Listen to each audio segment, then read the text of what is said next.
Cockroach জনতা পার্টির আন্দোলনের ধাক্কা লেগেছে ভারতে ভোটের ফলেও। ৩ রাজ্যের ৩ বিধানসভা আসনের উপনির্বাচনে দুটিতেই হেরেছে বিজেপি।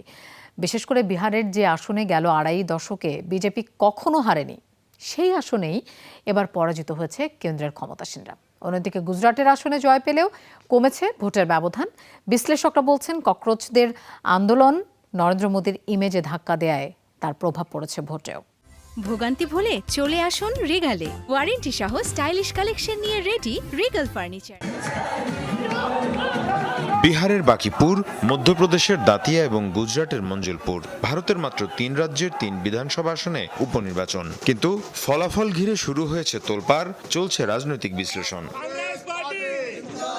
সবচেয়ে বেশি নজর ছিল বিহারের আসনে। দীর্ঘদিন ধরে এটি বিজেপির শক্ত ঘাঁটি হিসেবে পরিচিত।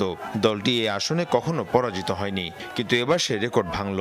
নির্বাচনী পরামর্শক প্রশান্ত কিশোরের জয়ের মাধ্যমে বিধানসভায় খাতা খুলল জনসুরাজ পার্টি। বিজেপির প্রার্থীকে প্রায় ২০,০০০ ভোটে হারিয়েছেন প্রশান্ত কিশোর। মধ্যপ্রদেশের দাতিয়া আসনের উপনির্বাচনে বিজেপির আশুতোষ তিওয়ারিকে হারিয়েছেন কংগ্রেসের ঘনশ্যাম সিং। অন্যদিকে গুজরাটের মঞ্জলপুর আসনে ক্ষমতাসীনরা জয় পেলেও কমেছে ব্যবধান। এই ফলকে বিজেপির জন্য সতর্ক বার্তা হিসেবে দেখছেন অনেকে।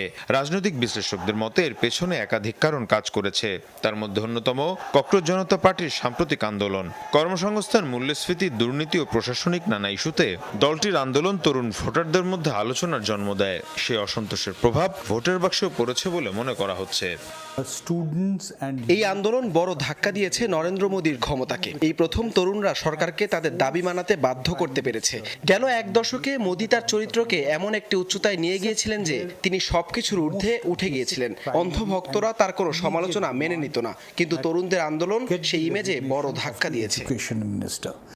অন্যদিকে বিরোধী জোটও স্থানীয় ইস্যুকে সামনে রেখে প্রচারণা চালায়। জাতপাতের সমীকরণ, স্থানীয় নেতৃত্বের জনপ্রিয়তা এবং ভোটারদের ক্ষোভ সব মিলিয়ে বিজেপির জন্য কঠিন পরিস্থিতি তৈরি হয়।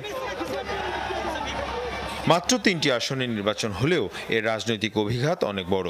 বিশেষ করে বিহারের ফলাফল দেখিয়ে দিল দীর্ঘদিনের নিরাপদ আসনও আর অজেয় নয়। এই ফলাফল আগামী নির্বাচনের আগে রাজনৈতিক সমীকরণে নতুন মাত্রা যোগ করবে বলে মনে করছেন বিশ্লেষকরা। মীর মুশফিক আহসান, যমুনা নিউজ।